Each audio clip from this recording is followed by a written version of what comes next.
How's everybody doing? If use this one. Okay, cool.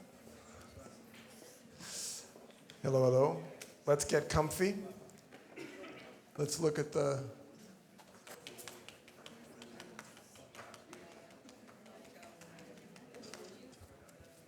rebounds. The rebounds. Really good to be here. Kind of like the space. A little bit unconventional. Don't really know what's going to happen, right? And that's fundamentally, in some senses, the message of this whole session. Don't know what's going to happen. When things are emergent, you don't know. And what do we do about that? How do we live with that? What's our relationship to not knowing? So far, we've heard, I think, one of the reactions to not knowing, and that reaction is, I'd like to know. And I'd like to make sure that what happens is something I know. That's a familiar, dominant reaction. But perhaps in the presence of that bet,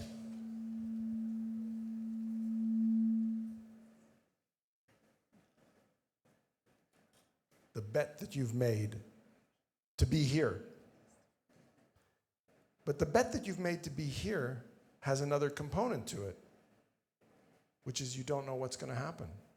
You don't know how you're going to feel. We do know that everybody in the room is going to feel slightly differently because you're all different. You had different things for breakfast, or you woke up in the morning in a different way. And so we know that there's nothing in this room except difference and not knowing, even though you're here and you made a bet. So they coexist at the same time, knowing and not knowing. So in this session, we want to explore that, relate to it from the point of view of how the future is used. We've heard about imagination. We've heard about the way humanity has this tremendous capacity to imagine.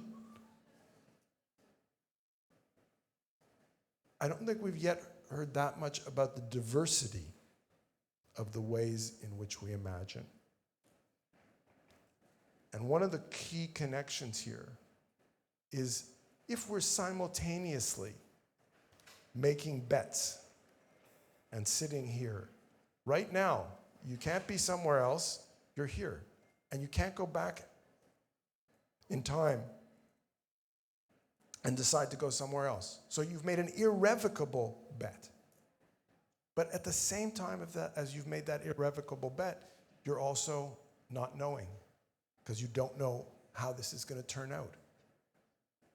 What that suggests is that there's two different ways of imagining. The way that you imagine to be here, right now, is a bet.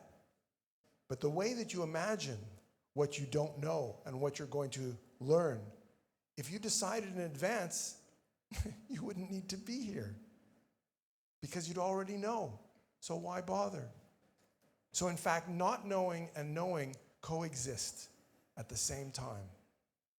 And our imagination is what liberates us to make sense of that, to take advantage of that simultaneity of knowing and not knowing in a universe that is emergent, in a universe that is not, as far as humans are capable of knowing, deterministic. It is not causal. And just a little word, we had a talk about complexity before.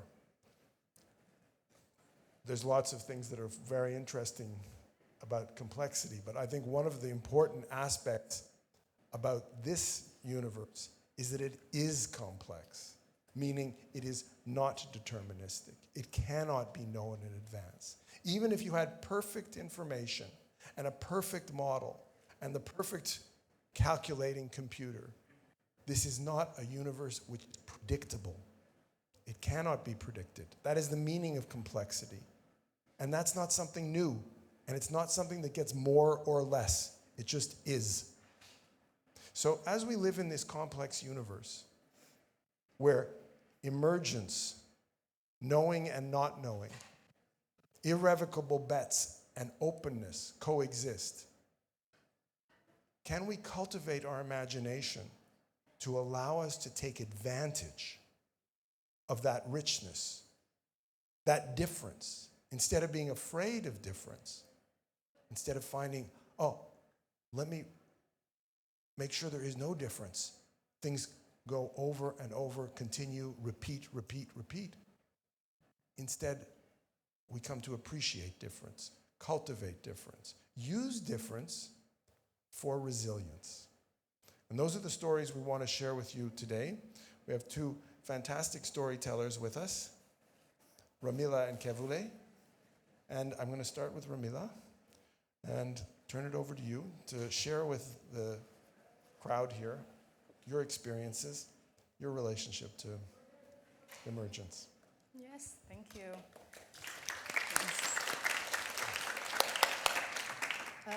Can everybody hear me? Yes? All the way back? Okay, good. Thank you. I'm going to share with you a story which is quite personal, but I promise you I will build the bridge to why we're here. And it starts actually with the story of my journey.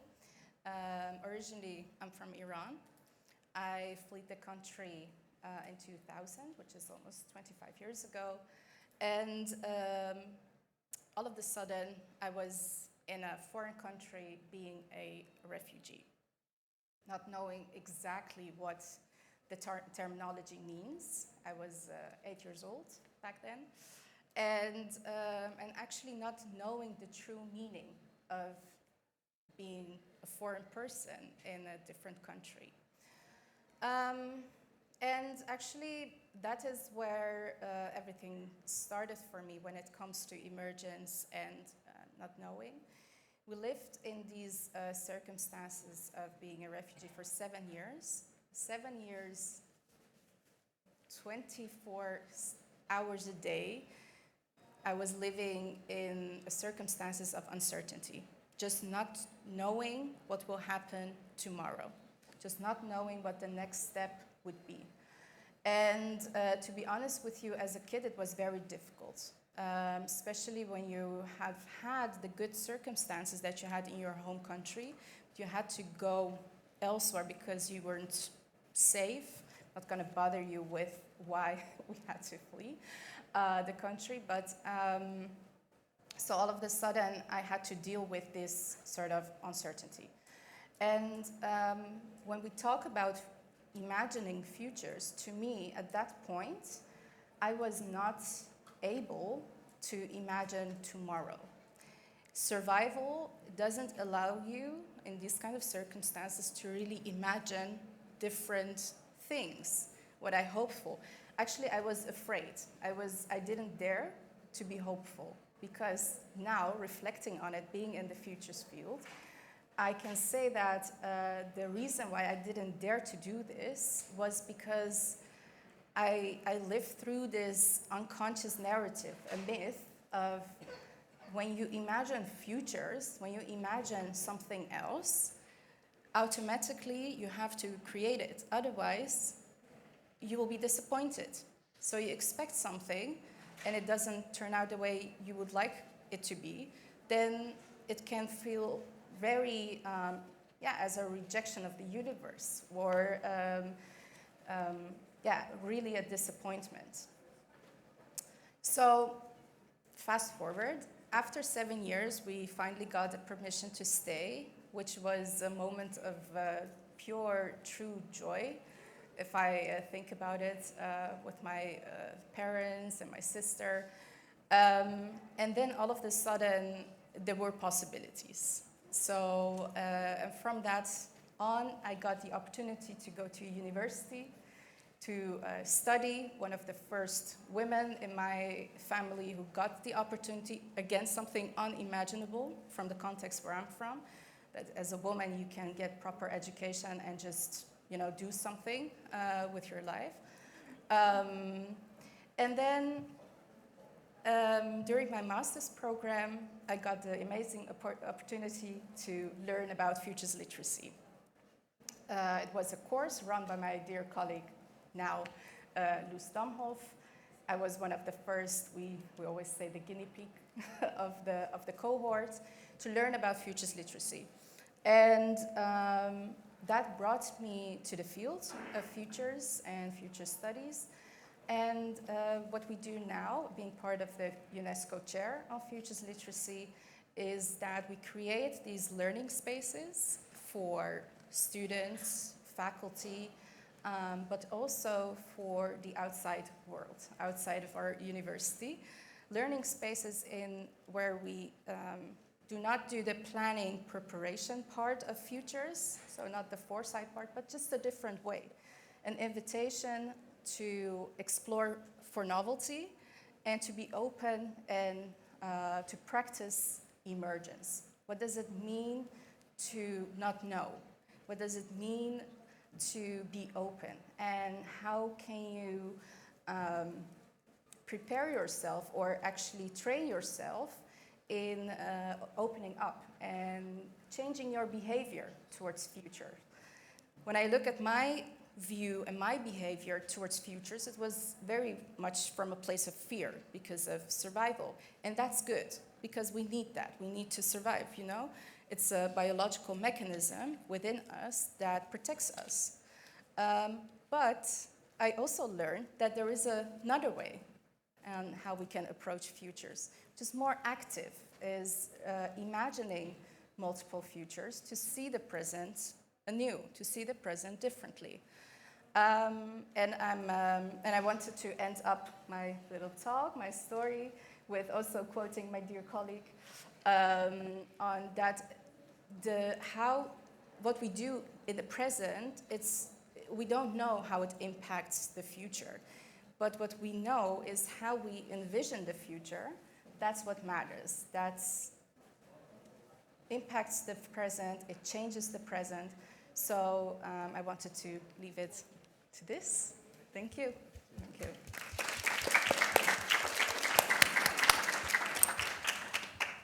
Kewulay. Yes. Well, you want that one? Good afternoon. My name is Kewulay Fina Kamara. Fina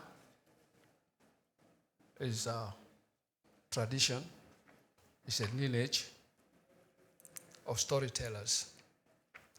And I happen to be the 37th that we know of that generation, of that tradition. Today, I want to tell a couple of stories quickly, and they have to do with knowing and not knowing, as my brother here have just said. That knowing is really not knowing. Seeing is really unseeing. Because when you see, as we see, in all kinds of ways, as we perceive, whether in science or anything of the sort, we are actually unseeing other things. So there's a simultaneity in that as well, as my brother is saying. But from our traditions also, we understand that there are many occupants in this world, in this universe, that are around that we all don't see. Some of them we do see, some of them we don't see. But that means also there are different ways of knowing. So in terms of thinking about future or present, we may have to try to think about other ways of knowing and valuing other ways of knowing, especially ways that we are not familiar with. I want to tell a song, and you have to participate in doing this, a song, but you have to say, and I want to hear everybody, because everything I'm going to do today is you and I are telling this story together. So you have to participate. So say, Balolo. Balolo. Balolo. Balolo. So every time I go like this, you go what? Every time I go like this, you say go what? Balolo. Okay. Yilimanko, mansa, yilimanko. Yilimanko, mansa, yilimanko. Lo yilimanko, mansa, yilimanko. Ha. Yilima tawura la mansa yilimanko. Lo yilimanko, mansa yilimanko. Lo yilimanko, mansa yilimanko. Palo yilima tawura la mansa yilimanko. Okay. You say expectation. Disappointment. Expectation. Disappointment. Every time you make expectations, you will always come balolo with disappointment. The king had expectations, but things didn't go the way the king wanted them to go. Balolo. The river is supposed to flow in one direction according to people, but then it starts flowing in another direction. What do you get? So at least we anticipate that things can go any way in life. The second story I want to tell you is the story that we storytellers tell ourselves. And maybe the story I'm going to tell you may be familiar to some of you in different ways. But stories are materials. As my elder brother taught me, stories are seeds. They're not telling you everything. They are the things that you use to explore. You have to expand on them. You have to dwell on them. You have to think about them. So the story my brother tells me is this story. He said, the earth and the sky had a quarrel. And the earth was saying, I am Duga. Everything falls down. Everything rises from me, gives birth to everything. The trees grow. The animals roam. The human beings live. And then they all pass away, and I take them all back in. I am the greatest. So the guy says, hey, I am the greatest. Look at the vast expanse. Look at all the stars, all the beings that are in the sky. I am the greatest. So they were having this argument. So the creator of the heavens and the earth and all the things that are in within and without was called to say something between these two people or these two beings. And he said, the earth is great. So there was a planet called Mars. It was much bigger than the earth. He says, how can that be? So some beings on Mars decided to come down to earth. And when they came down to earth, this being was so big, the little toe of this being that came from Mars stepped on the earth and covered the whole surface of the earth. So how can this be? How can they say this little thing here is great? So this being went back off to the sky and to Mars to tell that, look, that place is so little, it's nothing at all. So all of a sudden, the beings on Mars were looking down, and they were looking down, and all of a sudden they saw a smoke, a tiny, weeny smoke. Follow? And this smoke started crawling around, rising into the skies, and came around Mars. And then by this time it's turned into something like the equivalent of a python, and wrapped itself around this huge planet over and over and over until it covered it all and just rested its head on top of it like this. How mighty is this earth, this planet that you call Mars, that you think is so greater than the earth from which the smoke of verse has just come and coiled around and covered it all. So while the snake itself, the snake of verse that's turned into, that wrapped itself around this planet came, was boasting in its power, guess what happened? A little snake, a small little snake that he was not aware of, came into his nostril. It got into his nostril and danced in the nostril and danced in the nostril, and then escaped it through the tail of it. Then the master of the planet woke the snake up.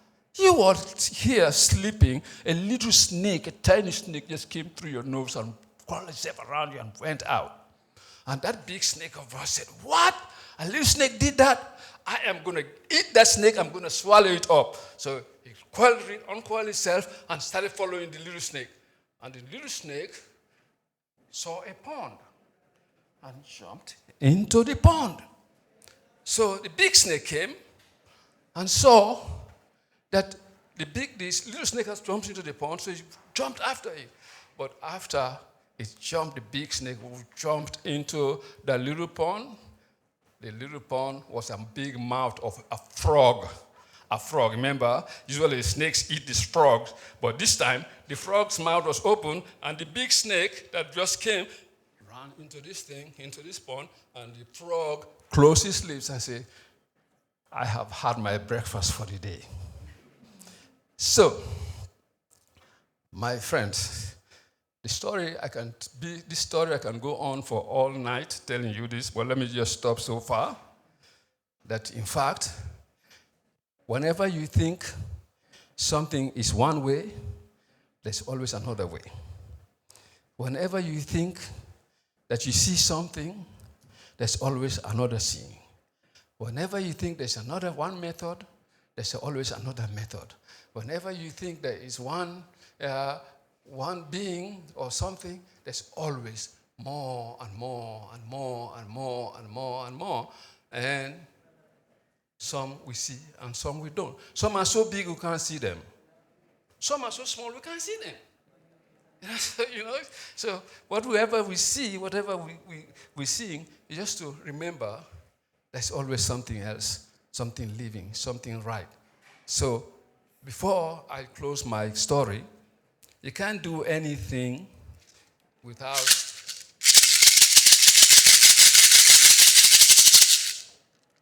you have to pour a little water to all the great spirits that made it possible for you and me and everybody here to be here today. So we can think about the ancestors.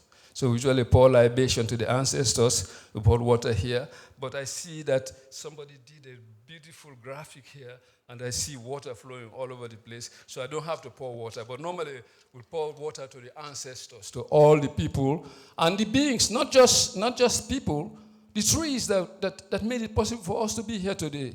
The waters that made it possible for us to be here today. The animals that made it possible for us to be here today. All of the things and beings that sacrificed for us to be here today. We want to pay libation. What does it mean? You give life to life. We tell their story. We talk about them. We honor them.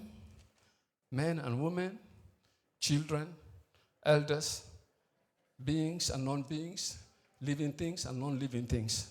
We pour libation that when we gather here, when we gather together as human beings, we have the humility of the Creator. And let us have fun. Let us have fun, because playing and seriousness are the same. Let us have serious play. Thank you.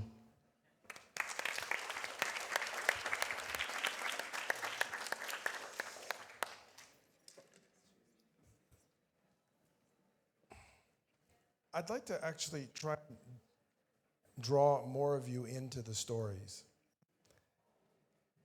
because I'm sure that everybody here has these stories. Stories that are a libation to the ancestors that is not cumulative, that is not, oh, I'm carrying the weight of my ancestors. My ancestors tell me this, my ancestors tell me that, and I must repeat it. Those are not the ancestors that Kewulay was making reference to. Those are the ancestors that are just there, because otherwise we wouldn't be here. But they have no expectations of us. We don't have to carry them as a burden. Do people have stories where you feel that you have the ancestors? We heard it about farming earlier, where the practices of farming are part of who you are, but it's not, in some senses, through worshiping or preserving or continuity. Anybody have a story of feeling continuity and discontinuity at the same time? The fact that we're here is the continuity, but the discontinuity is that we're doing it completely differently in our own way. And that in fact, we don't have any choice because we can't be the past and we can't be like somebody else. We can only be ourselves. Story, anybody want to share? Yeah. Good.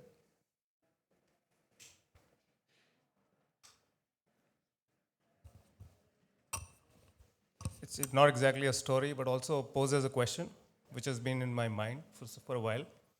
Also, but puts the paradox of continuous or discontinuous. So I come from India, and there are a lot of, India is a storehouse of arts and ancient crafts as well. There is a style of painting, which is called Warli painting, pretty popular. Tribals used to paint the style where human beings being drawn in triangles, geometric figures, let's put it, simplified geometric figures. People are used to seeing these geometric figures in a certain way, and there is a whole section which believes that we have to preserve the art as it is. Don't change the style, don't change the color, don't change the motifs. One of the artists started drawing computers with these ancient figures. Because the artist is living in today's world, and he sees computers, laptops being used. He drew the pictures as it is, but there was also a computer along with this. And there was a huge uproar. Okay? Do we preserve them as it is? So there is a section which feels this is like fossilizing the art, versus others say that this is a dynamic flow of water. It must flow on, things should change.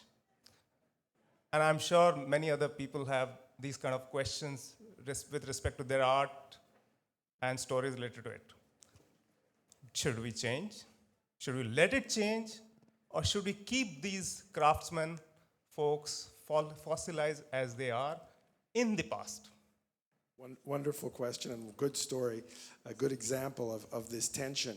And let me pick up the thread there, because I think that there's an interesting dimension to the second presentation that we had in today's forum about the Library of the Future and Jonathan Keats' clocks, which is the plurality of temporalities. There are many kinds of time, not just one. And I think that the preservation versus change, the continuity versus discontinuity, the repetition versus difference is really one of those fundamental aspects of how we relate to time. How do we use time? How do we think of the relationships that we're continuously constructing with different kinds of time, which is also the ancestors, which is also the limbo that Ramila was talking about when she arrives in the Netherlands and you're in between. But oftentimes we're in between in many different ways, in different phases and stages of our life. In the same day you can be in between, and in the same day you can have many temporalities. So to go back to the question of capability and competence, but also to go to the question of What makes it so difficult in some ways for us to feel at home, comfortable, secure in these multiple temporalities and in this not knowing? What makes us comfortable and uncomfortable? How do we balance the hopes and the fears? And I think that in some senses, at the root of this,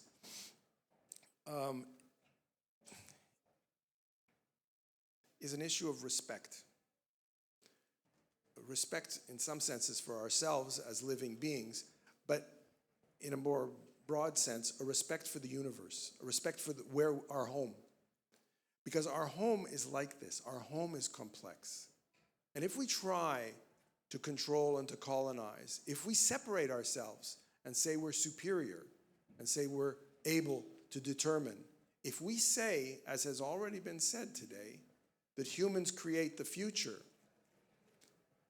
are humans really shaping the future? If we have that pretension, I think it makes it much more difficult for us to learn and to live the many temporalities, to live the many different ways of seeing, to understand, and most everybody here is familiar with it, the idea that there's not just one way to know. There's not just one kind of map, and there's not just maps for thinking about the world and understanding the world. There's the feelings that we have. There's the multidimensional perceptions, the knowing and not knowing, the things that are at the borders, the things that are in the periphery of our vision, the things that don't exist and that we invent together. And there's the ephemerality of it. And think about it for a moment. The word civilization conjures up Machu Picchu, or the Great Wall of China, or the pyramids in Giza. Civilization.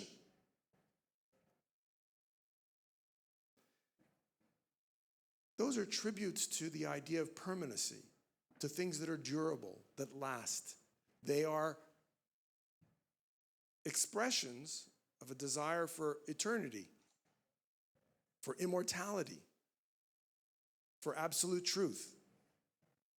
And in some ways, very comforting, because they do last a long time. But that ambition to repeat, to defend, to construct, also makes it very difficult for us to be at home in this universe. And today, in this museum, at this moment in time, with the political, the economic, the social changes that we see, the disappointments, the many disappointments, people might be aware of the Pact for the Future that was signed at the UN. It's a beautiful document. For me, personally, deeply disappointing. Wonderful things are being said, which have no relationship to the world that we know. And why do we reproduce? Why do we reproduce oppression? Why do we reproduce things that our commandments and our human rights say we should not reproduce? Why do we reproduce it? Why does it get repeated over and over again? And I think here again, the root, and we can find it in the stories that we're told, that those stories offer us a different way of understanding what it means to be human. And that the challenge we face today is as profound as that. What does it mean to be human? Does it mean to be even greater in the sense of our own grandiosity at controlling tomorrow? To become even stronger builders of tomorrow's future? Is it to impose our burdens? You have to repair this. You have to make sure that this is sustained. You have to worship this statue. To burden the future with our world? To be heavy? Or to think of it in a different way? To think rather about the potential for the gift to be lightness. And in that sense, I think we saw in the stories that you can let go. That you can let go of the idea of imposing, the idea of colonizing the future. Questions? Yeah, got questions. I got 1, 2. Thank you. Can you hear me? Yes, I can hear me, so yes. Just a comment on what you were saying and building Just up on want to the... say your name and just Okay. so we know who you are. My name is Felipe. I am from Chile, which is a country, small country in Latin America. But I migrated to England to do my PhD. And I've been there for a few years now. And I wanted to complement that idea of the stories and how stories allow us to think otherwise and what we have been trained and what we're prepared to think about with our stories.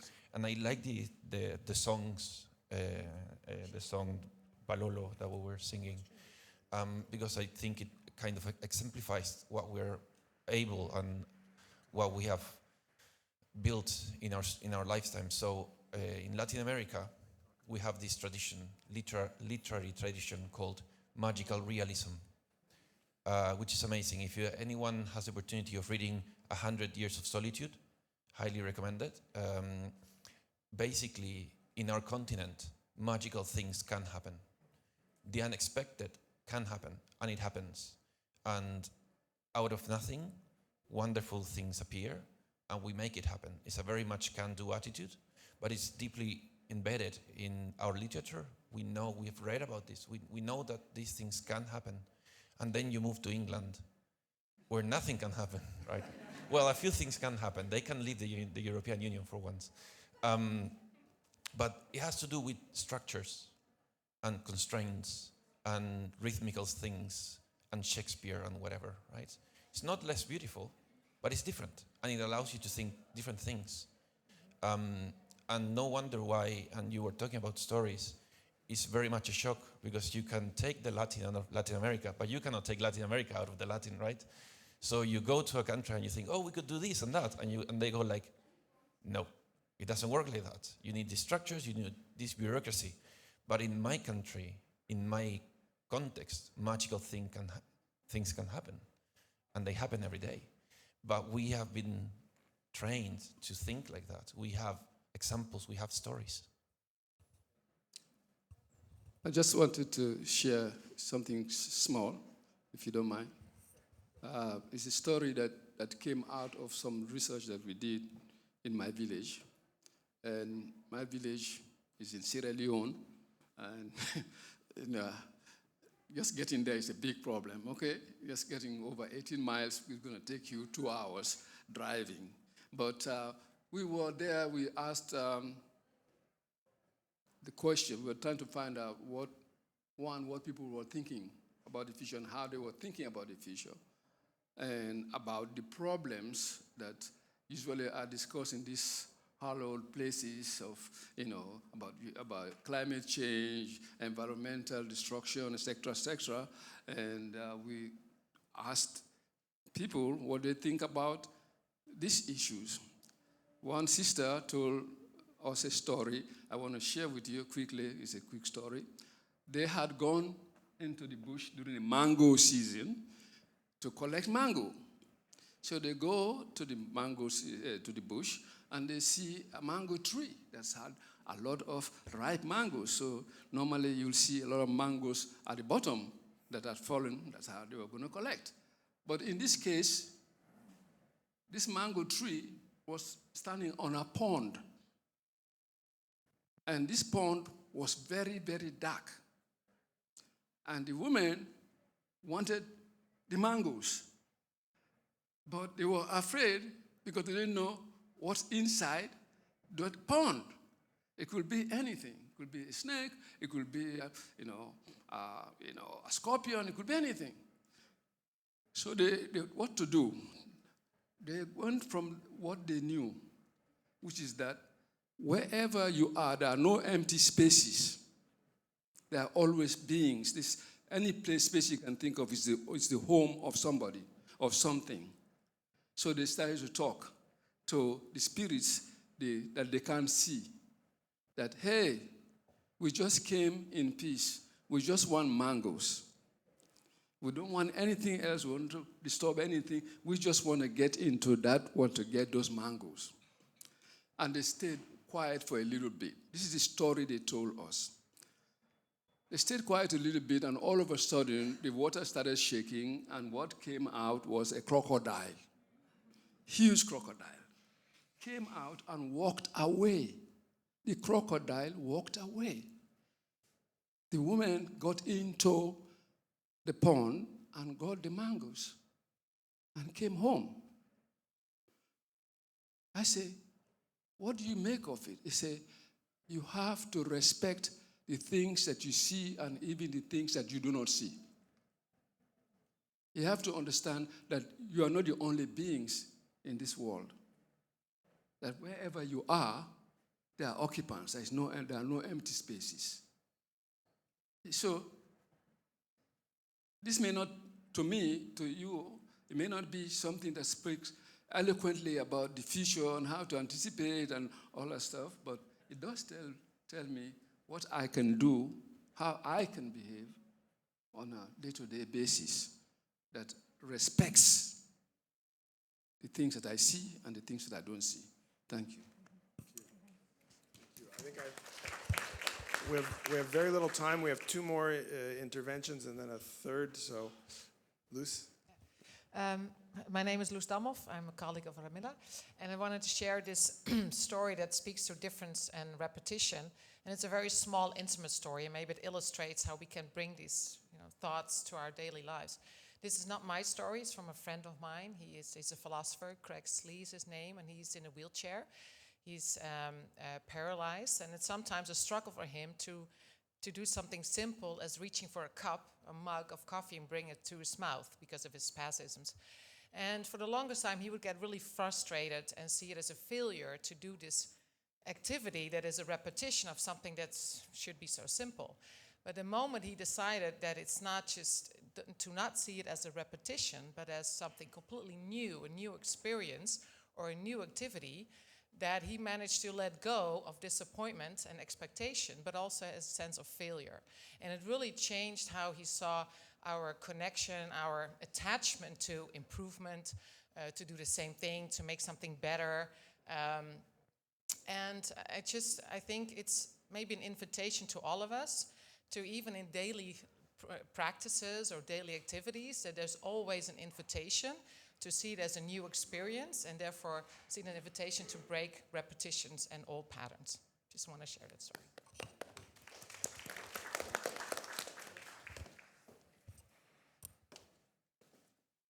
I'm Andrea from Argentina. Me va a traducir Priscila.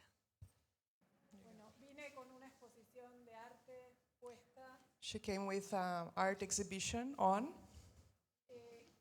El dibujo acompaña al ser humano desde hace 30.000 años y facilitó que pueda construir todo lo que nos rodea, la ropa, los autos, los edificios.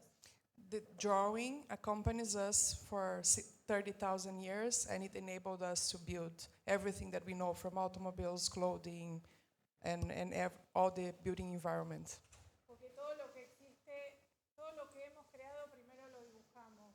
Y partimos en la infancia dibujando, y dejamos de dibujar más o menos a los 10 años por vergüenza.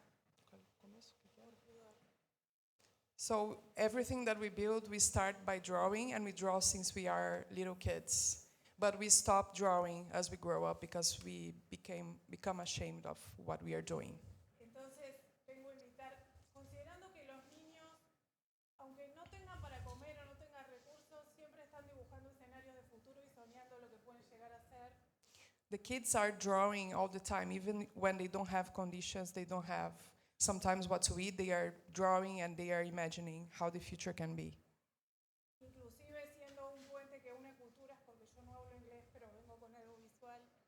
Including as we can use that to bridge cultures, as she is not speaking English, but she can. Se puede incluso dibujar sobre la arena, se puede dibujar sin nada, o sea, sin ningún recurso y sin saber hablar. You can draw with anything, in sand, in the streets, even without any resources.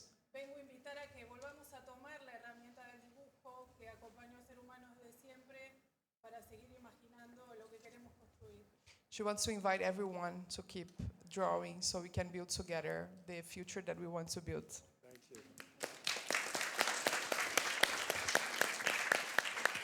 And so maybe to end on the kind of a very pragmatic note, because it's something that we experience very, very directly. Ramila, in the daily life, sometimes how does this manifest in your experience? Yes, so what we see working with youth and students, that everything that is happening around you can really affect your daily life. So, and the fear and anxiety, those are not bad emotions. I just want to put it there. But I think it's very important to know, if we want to, empower generations as well, to really try to help them to rethink and reframe these emotions into something different, something that can, be more hopeful. And I really like that there is a lot of stories here, or different angles when we talk about imagining.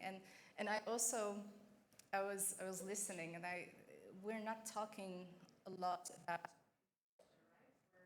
we're really in the present.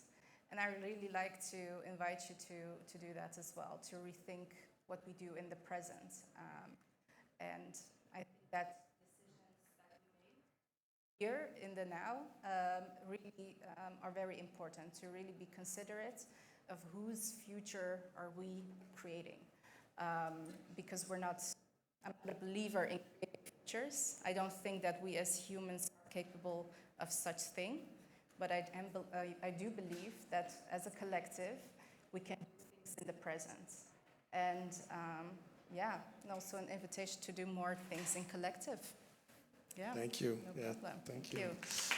Okay, I think we're going to wrap. If I were to offer one takeaway, and it's kind of meant to be a little bit of a counterintuitive, or a punctuation, a syncopation.